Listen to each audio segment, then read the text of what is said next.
வாழ்வில் ஏதாவது சோதனைகள், சிரமங்கள், கஷ்டங்கள், பிரச்சனைகள், தொழிலில் தோல்வி, செல்வத்தில் தோல்வி, அல்லது அவன் விரும்பிய பெண்ணை திருமணம் முடிக்கவில்லை, அல்லது விரும்பிய ஒரு மணமகனை திருமணம் முடிக்கவில்லை, அல்லது நோய், அல்லது இழப்புகள், அல்லது உயிரிழப்புகள், இப்படி வாழ்வில் எது நடந்தாலும், அல்லது கல்வியில் தோற்றாலும், ஒரு விளையாட்டில் தோற்றால் கூட இன்றைய காலத்தில் பலரை பார்க்கிறோம், இருளில் உட்கார்ந்து கொண்டு அழுது கொண்டு, ஐயோ இப்படி நடந்து விட்டது, எப்படி வெளியேறப் போகிறேன், எப்படி வாழப் போகிறேன், எதற்கு எனக்கு இந்த உலக வாழ்க்கை என்று புலம்பிக் கொண்டு கண்ணீர் மலையில் மூழ்கிக் கொண்டு இன்னும் பலர் கோழைகளாக மாறி உயிரையே மாய்த்து கொள்ளக்கூடிய மனிதர்கள் வாழக்கூடிய இந்த உலகில் எது நடந்தாலும்,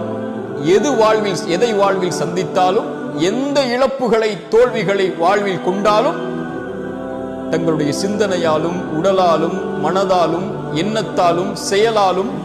உறுதியோடு முன்னேறக்கூடிய இறை நம்பிக்கையாளர்களை அல்லாஹ் நேசிக்கிறார்.